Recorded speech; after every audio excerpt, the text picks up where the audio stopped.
So hello everyone, आज के lecture में हम अपना लेक्चर लाए हैं कंप्लीट फिजिकल केमिस्ट्री के ऊपर। पहले मैं आपको एक चीज बता दूं कि आप लोग जल्दी से जाके जो लास्ट लेक्चर में बात कही थी वो अपना कमेंट कर दीजिए, अपना कंटेंट एंड ऑल कमेंट कर दीजिए कि आपको किस तरीके का कंटेंट चाहिए, कौन सी क्लास में आप पढ़ रहे हैं। और जरूर अपने जितने भी जूनियर्स हैं उन सबके साथ पहले ही जल्दी से इसी वीडियो को इसी बात पे शेयर करके आइए, फिर आके आप आगे जल्दी से देखिएगा।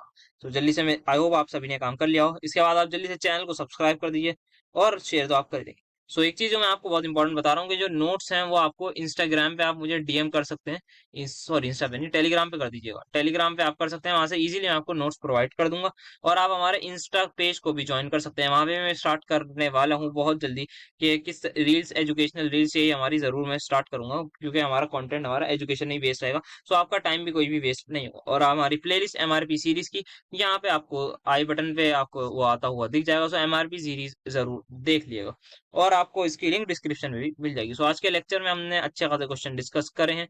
मेजरली 3 चैप्टर्स के डिस्कस करे हैं। दैट इज हमारे पास सम बेसिक कॉन्सेप्ट के नहीं करे, स्ट्रक्चर ऑफ एटम के करे हैं, रेडॉक्स के करे हैं एंड स्टेट्स ऑफ मैटर के करे हैं।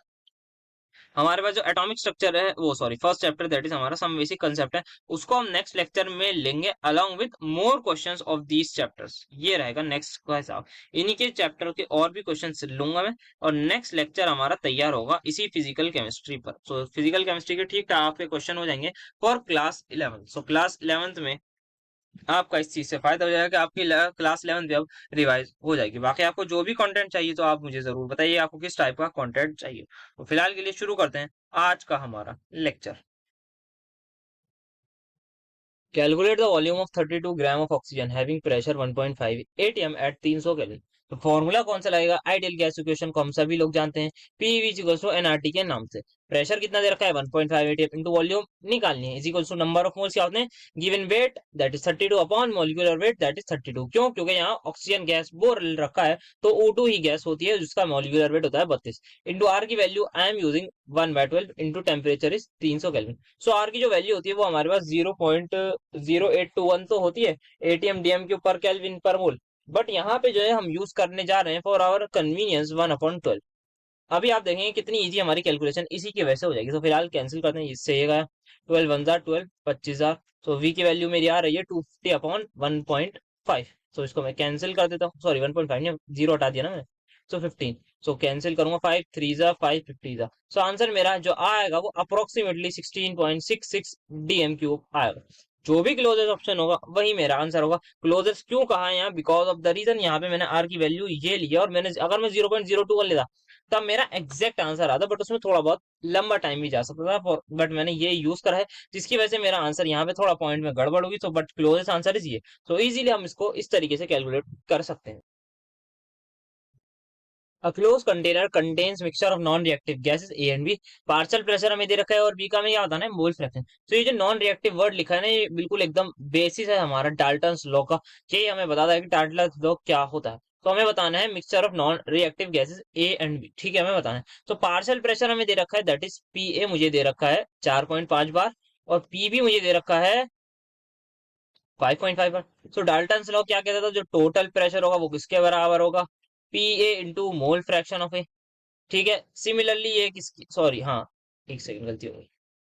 जो पार्शियल प्रेशर ऑफ ए है वो बराबर होगा टोटल प्रेशर इनटू किसके। हाँ, अब ठीक है। Similarly partial pressure of B इसके बराबर होगा, बिल्कुल सही। टोटल प्रेशर किसके बराबर होगा? अब ये भी बात है। तो टोटल प्रेशर कौन होगा? ए का प्रेशर जो होगा ऐड कर दो उसमें बी का प्रेशर, सिंपल से निकल जाएगा। तो ये किसके बराबर आ जाएगा? ये हमारे पास आ जाएगा 10 बार के। तो ये आ गया इक्वल्स टू 10। 10 की वैल्यू यहाँ पे नहीं, कहीं और पुट करनी है, गलत कर जा रहा हूँ। यहाँ पे ये 4.5 है ए का into is equals to 10 into chi A. तो काई ए की वैल्यू क्या आ जाएगी मेरी? 0.45। अब या तो आप इधर इधर भी ये फॉर्मूला लगा लीजिए या फिर आप सभी को एक बात बहुत अच्छे से पता होगी कि काई ए प्लस काई बी हमारा होता है 1 के इक्वल। तो यहीं से सिंपली मैं निकाल लूंगा काई बी की value without calculating with the formula कि काई ए मेरा बराबर हो जाएगा 0.55 के। सो आई होप ये आपको सभी को बात समझ में आई होगी। सो आंसर क्या हो जाएगा मेरा? ए का है मेरा 0.5 और बी का है मेरा 0.5। So option number C is going to be my answer. Next, a hot air balloon has volume this at this temperature. What is the volume if air in balloon? अच्छा, what is the new volume if air in balloon cools at degree Celsius. अच्छा, तो हमने air में balloon भरी है, पहले ये हमारी कुछ वॉल्यूम थी अभी। तो ये किसका क्वेश्चन है? ये सीधा सा हमारा क्वेश्चन आ रहा है। वॉल्यूम हमें दिख रही है डायरेक्टली प्रोपोर्शनल टू टेम्परेचर, जो हमारा क्या कहता है, दैट इज चार्ल्स होगा हमारा क्वेश्चन। तो V1 मुझे दे रखा है 200 DMQ, और V2 मुझे निकालनी है। P1 दे रखा है, नहीं सर T1 देंगे ना, क्योंकि ये चार्ल्स लॉ में टेम्परेचर उसका होता है। ठीक है जी, 99 डिग्री सेल्सियस, जिसको मैं कर दूंगा केल्विन में, जो कि मेरा हो जाएगा 372 केल्विन। और T2 कितना हो जाएगा मेरा? थोड़ा सा कम, कितना कम हुआ है? 19 कम। तो 19 कम में जैसे ही करूंगा ये हो जाएगा मेरा 353 kelvin. So now I use the formula, that is V1 by T1 is equals to V2 by T2। बिल्कुल जी। तो V1 कितना है? यहाँ पे हमें 2000 DMQ divide by T1, that is 372। सही है, ठीक है। Into 353 is equals to V2। यहाँ पे मैं T2 को डायरेक्टली यहाँ ले आया। सो अब मुझे निकालनी है V2 की वैल्यू, जो कैसे आएगी, जो मेरे सीधी सी आ रही है यहाँ पे। अगर आप देखें, या तो आप कैलकुलेट कर लिए, वरना फिर हम इसको क्या अप्रोक्सीमेट कैलकुलेशन से कर सकते हैं। Let me just see. एक तो तरीका है पूरा कैलकुलेट करें, दूसरा तरीका ये है कि आप इसको जब इससे कैंसिल करने जाएंगे, सो आपका जो भी आंसर आएगा वो 1.1 से कम आएगा, मतलब 1.09 ऐसे ही मान लेता हूँ। 1 से थोड़ा बड़ा आएगा, बहुत ज्यादा बड़ा नहीं आएगा। और जब आप 1 को इससे कैंसिल करेंगे तो आपका जो आंसर आएगा वो 2000 से छोटा आएगा। ऑब्वियस सी बात है, 2000 से छोटा एक ही ऑप्शन है, जो है हमारा ऑप्शन नंबर। आई होप आपको ये बात समझ में आई होगी। या तो आप ऐसे कर लिए, या फिर आप ऐसे कर लिए कि 372 को इससे काटेंगे तो 0.9 समथिंग कुछ आएगा। ऑप्शन 9 से तो बड़ा ही आएगा, 0.95 मान लेते हैं, कुछ ऐसा आंसर आएगा। तो जब हम उसको मल्टीप्लाई करेंगे 2000 से, that has to be less than हमारे 2000 के। तो 2000 से नीचे एक ही ऑप्शन है, और ये मैंने अपने पास से नहीं बनाया, एकदम टारगेट पब्लिकेशन की बुक में एमएसटी सीटी 2023 में आया हुआ PYQ है, और उसी में ये ऑप्शन भी दिया होता कि एक ही ऑप्शन ऐसा था जो हमारे आंसर को इजीली मैच कर रहा था। सो हमारा आंसर हो जाएगा ऑप्शन नंबर। आई होप आपको कैलकुलेशन का थॉट प्रोसेस क्लियर हुआ होगा। नेक्स्ट क्वेश्चन देखते हैं। अगेन ये डाल्टन लॉ पे दिख रहा है question. If the mixture of gas this and this in a cylinder, अच्छा टोटल प्रेशर इस बार दे रखा है, हमसे पूछा है पार्शियल प्रेशर ऑफ N2। ठीक है, तो पार्शियल प्रेशर ऑफ N2 निकालना है। इसके बराबर होगा total pressure into mole fraction of N2 के। बिल्कुल सही। टोटल प्रेशर दे रखा है 27 बार, इंटू N2 का अब हमें निकालना है मोल फ्रैक्शन। तो वो कैसे निकालूंगा? Number of moles of N2, that is 7/24 या वो 14 या 28, सर 28, क्योंकि N2 का मोलिकुलर वेट होगा 28, divide by 7/28 plus 8 upon argon का क्या होता है? आर्गन का होता है 40। ये मेरा हो रहा है यहाँ पर। तो करते हैं जरा सा कैलकुलेट। सो या 27 ऐसे ही रहेगा, 1 4 किया जाएगा, 8 1 8 5 ठीक है। सो 1/4 को मैं ऐसे ही लिख देता हूँ। तो अब मैं जब कैलकुलेट करूंगा तो 5 इधर जाएगा और ये इधर आएगा, तो ऊपर आ जाएगा 20। इन दोनों को मल्टीप्लाई करूंगा, नीचे आ जाएगा 9, और इनटू में यहाँ 27 तो था ही। तो अगेन यहाँ पे 4 1 4 5 9 1 9 3 होगा 15। तो पार्शियल प्रेशर ऑफ N2 आ रहा है आपका 15। आई होप आपको कैलकुलेशन समझ में आई होगी। कुछ नहीं है, बस ये फॉर्मूला लगाना था, मोल फ्रैक्शन का फॉर्मूला अप्लाई करना था, और अपने आंसर को निकालना था, जो कि आ भी गया है option number C। I hope बहुत इजी से क्वेश्चन आपको समझ में आया होगा, कैलकुलेशन वाला पार्ट था इसमें। नेक्स्ट, अब यहाँ पे हम आ गए हैं अपने रेडॉक्स रिएक्शन में। Which is the strongest reducing agent? तो स्ट्रॉन्गेस्ट रिड्यूसिंग एजेंट कौन है? क्या आप सभी को पता है? इलेक्ट्रोकेमिकल सीरीज में सबसे टॉप पर जो होता है वो होता है अपना लिथियम। तो वही हमारा आंसर भी हो जाएगा, lithium is the strongest reducing agent from the following agent. और अगर यहीं पे ऑक्सीडाइजिंग पूछ लेता तो क्या होता? तब हमारा, क्योंकि हमारा फ्लोरीन सबसे बढ़िया स्ट्रॉन्गेस्ट ऑक्सीडाइजिंग एजेंट होता है, और वो हमारी इलेक्ट्रोकेमिकल सीरीज में सबसे नीचे आता है। नेक्स्ट, यहाँ पे हमें बताना है कितना चेंज हुआ है ऑक्सीडेशन स्टेट में। तो पहले मैं, अच्छा सेलेनियम की पूछा तो सेलेनियम ही लिख लेता हूँ, क्योंकि उसी का काम है मुझे। ठीक है, ये सेलेनियम मुझे दिख रहा है, तो यहाँ पे या तो आप एक्स वाले फॉर्मूले से कर लीजिए, या फिर मैं यहाँ पे अपना दिमाग दौड़ा रहा हूँ कि अगर इसकी वजह से क्या होगा, माइनस है, तो बाहर क्या है -2, तो it has to be +4। Similarly यहाँ पे इसकी ऑक्सीजन की वजह से क्या होगा, -8। क्यों -8? क्योंकि एक ऑक्सीजन पे चार्ज -2 आता है ऑक्सीडेशन स्टेट की वजह से। 4 पे कितना आएगा, -8। तो यहाँ पे जो है बाहर +2 है, तो ये +6 होगा। तो चेंज कितना आया, मतलब कहाँ से कहा आया, +4 से +6। तो +4 से +6, एक ही ऑप्शन हमारा ऑप्शन नंबर C आंसर हो जाएगा। आई होप आपको चीजें समझ में आ रही होंगी। आज हम क्लास 11 की डिस्कस कर रहे हैं, और क्लास 12 हमने अपनी अच्छे तरीके से पढ़ ली है, ऑलमोस्ट सब कुछ डन ही है। तो क्लास 12 के भी आप जरूर लेक्चर देखिएगा। उसको वहां पे मैं यहाँ पे आई टैब में आपको वो दिलवा दूंगा, हमारी पूरी प्लेलिस्ट, तो आप जरूर वहां पे देखिएगा।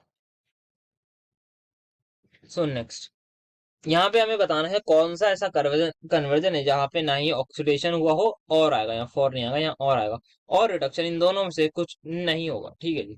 तो यहाँ पे अब हमें ये दे रखा है क्रोमियम, तो पहला ही हमारा देखेंगे ये +6 में, ये भी +6 में। आप सभी को ये बात भी पता होगी, जो क्रोमियम है वो जब हमारा क्रोमेट से डाइक्रोमेट में चेंज होता है तो it is not a redox change. Zinc +2 से 0 में जा रहा है, सीधा सा दिख रहा है।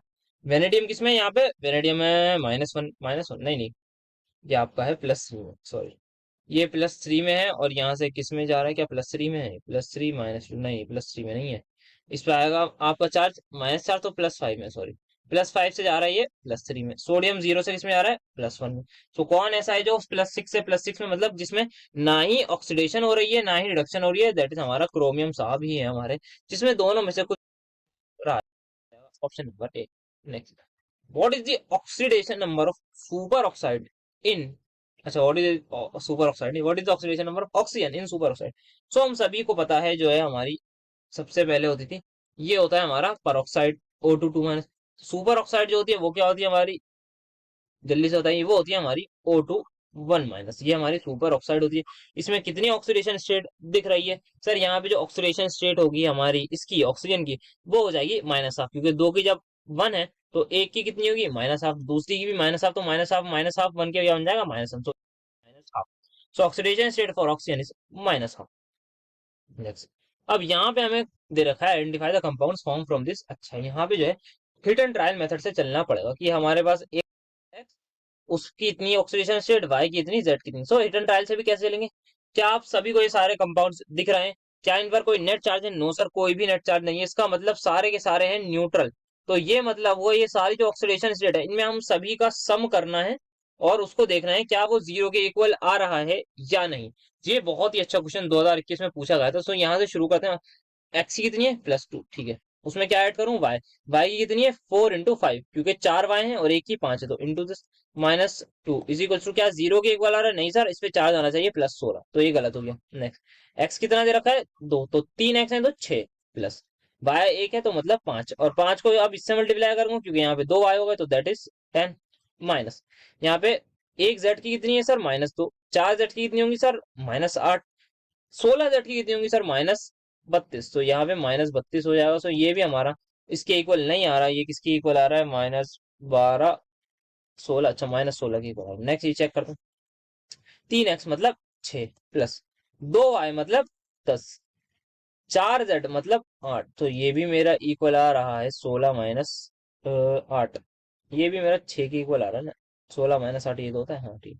देन इसको चेक करते हैं, एक x की वजह से +2, एक y की वजह से +5, और 2z की वजह से कितनी आ रही है सर, ये आ रही है हमारी -4। सो आंसर क्या आ रहा है, दैट इज 7 -3, ये हमारा आ रहा है +3।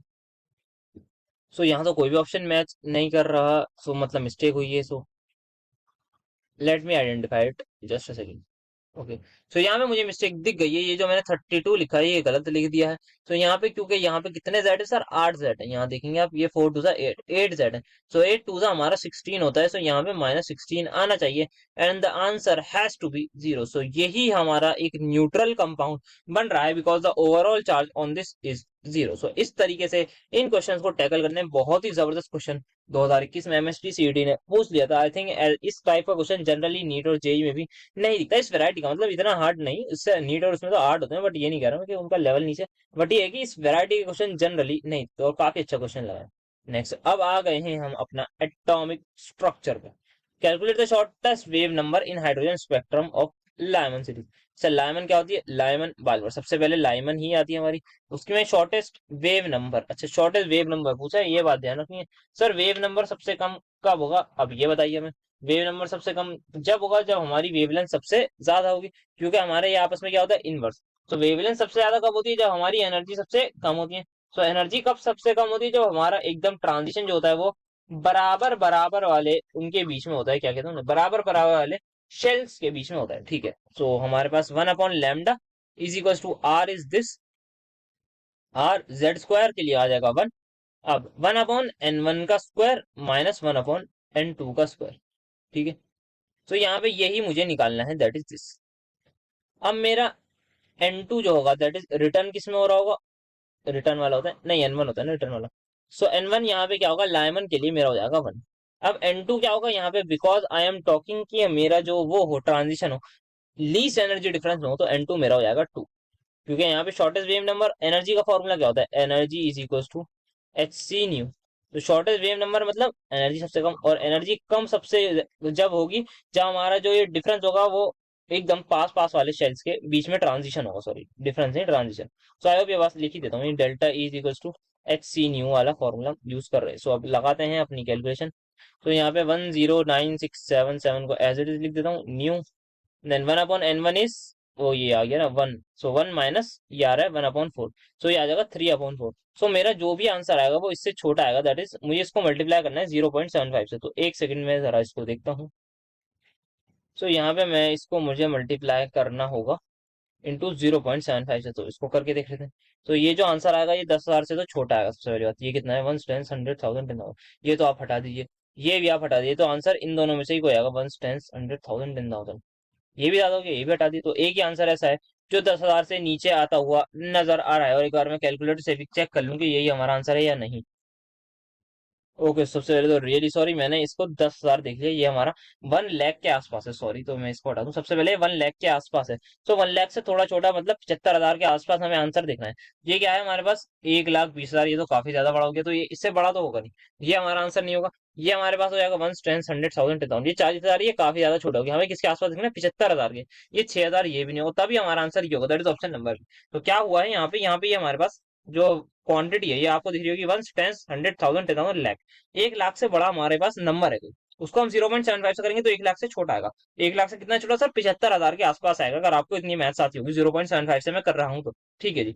तो 0.75 के आसपास मतलब 75,000 के आसपास देखेंगे, तो ये देखेंगे 1 10 100 10,000 10,000, ये तो सिर्फ 12,000 ही है, तो ये आंसर नहीं होगा, क्योंकि हमें क्या देखना, 75,000। ये 6,000, ये 41,000, ये एक ही ऐसा ऑप्शन है जो 75,000 के आसपास है, दैट इज 822। और वो भी क्यों है, क्योंकि ये हमारा नंबर, ये आप जो दिख रहा है ये हमारे पास 1 लाख से बड़ा है। That's I am also, this is the way to think about the question approach. तो नेक्स्ट हमारे पास इसी कॉन्सेप्ट पे आया था 2022 में। अब हमें वेव नंबर, अच्छा फिर से वेव नंबर ही निकालना है, कब निकालना है, इस बार डायरेक्ट पूछ लिया है, R Z square. So R की वैल्यू मैं अपनी कन्वीनियंस के लिए इस बार ले लेता हूँ डायरेक्ट 1 लाख की। सो यार लिख लेते हैं, बाद में देख लेंगे। 109677 थी ना, ये थी भाई, हाँ जी ये थी। इनटू, अब आना है 1/n1 का स्क्वायर माइनस 1/ उसका स्क्वायर। तो किससे किसमें जा रहा है सर, 2 से 3 में जा रहा है, तो 2 का स्क्वायर यहाँ लिख दूंगा, 3 का स्क्वायर यहाँ लिख दूंगा। सो आंसर मेरा जो आएगा 1096 दिस, ये आ जाएगा इंटू 5/36। सो यहाँ पे अच्छा ऑप्शन मेरे टाइप नहीं हुए हैं, पहले मुझे ऑप्शन जल्दी से मैं टाइप कर दूं, गलत हुए हैं।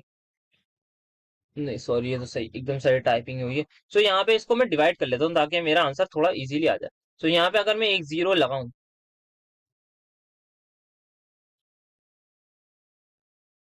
तो ये मैंने लगा दिया जीरो यहाँ पे। अब इसको मैं कैंसिल करना चाहता हूँ, तो मैं इसको डिवाइड कर लेता हूँ। तो ये मेरा हो जाएगा 18 25। तो इसको मैं लिखूं तो 109677 को मल्टीप्लाई करना है मुझे। यहाँ पे एक 2.5 है, ये ध्यान रखिएगा, क्योंकि एक जीरो एक्स्ट्रा लगा है। तो हो जाएगा जीरो, पहले मैं 18 को वो कर दूं, तो 18 वन जा, तो 0.1। देन 70 से पहले आता है आपका 18 फोर जा, 18 टू जा, 18 थ्री जा, सॉरी थ्री जा होता है 54। तो अप्रोक्सीमेटली ये आ रहा है 0.14 के आसपास। सो अब मुझे जो भी आंसर है वो मेरा 14,000 से थोड़ा बड़ा आएगा।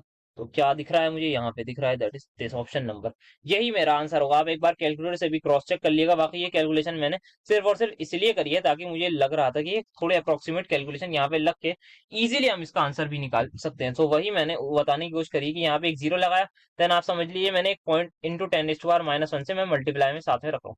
तो इसको जब मैं डिवाइड करूंगा तो 1.4 के आसपास आ रहा है, बल्कि 1.3 समथिंग आता, बट हो जाता। तो इससे अब जो भी आंसर आएगा वो हमारे पास 14,000 से बड़ा आएगा, क्योंकि आप देख लीजिएगा कैसे मैंने करा है। सो यही हमारा आंसर हो जाएगा। वो तो जिसने पीछे वाला समझ लिया होगा वो ये तो समझ लेगा।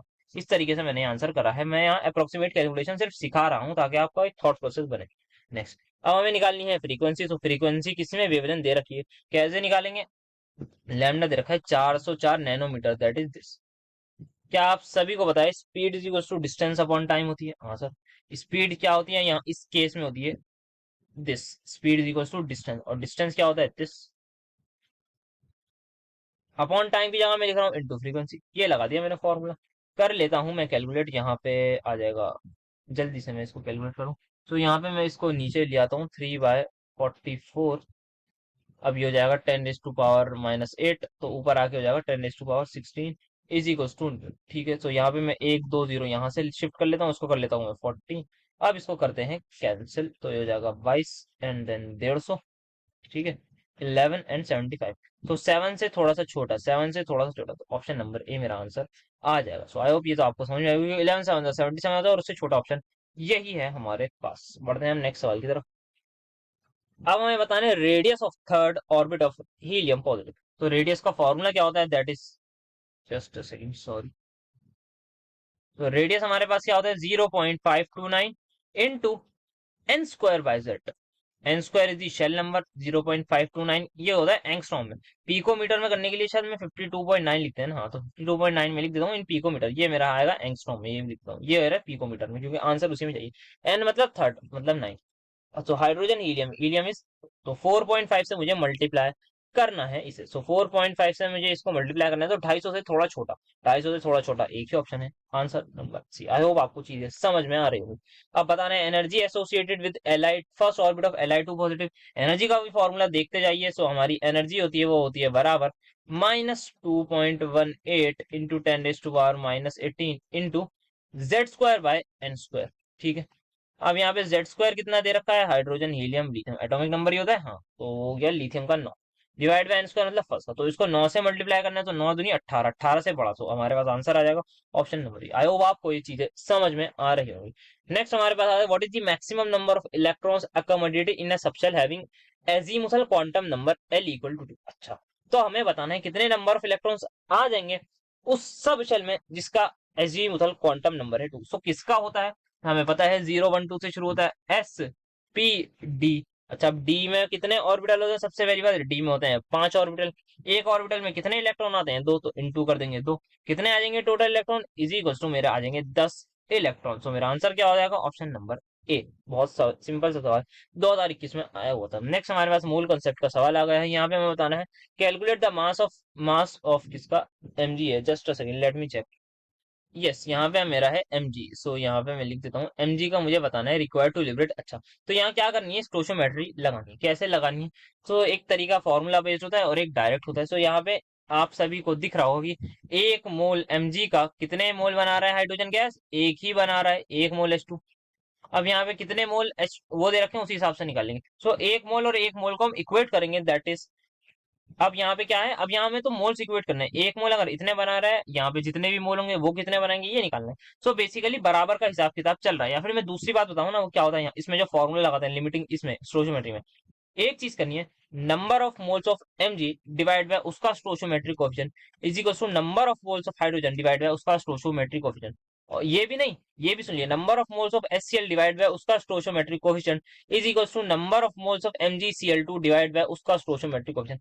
कुछ भी अब स्टोचियोमेट्रिक कोएफिशिएंट हो, आप सबको इक्वेट कर सकते हैं अनटिल एंड अनलेस ये लिमिटिंग रिएजेंट का क्वेश्चन हो। उसमें आपको पता है कैसे करना होगा, पहले आपको लिमिटिंग रिएजेंट निकालना होगा, फिर आप उसके अकॉर्डिंगली ये कैलकुलेशन कर सकते हैं। सो फिलहाल अभी हमें जिसकी नीड है उसका यूज करते हैं, इसकी हमें नीड है। सो यहाँ पे जल्दी से मैं लिखता हूँ number of forces given weight upon molecular wait. Given weight मुझे निकालना है, मॉलिक्यूलर वेट होता है मैग्नीशियम का 24 बराबर 4.48 डिवाइड बाई 22.4, ये हमारी एसटीपी पे होती है। सो ये मेरे पास आ रहा है आपका 1 जार और ये 5 जार है ना, तो 1/5 आ रहा है। सो मास जो मेरा आएगा वो 24/5 के इक्वल आएगा।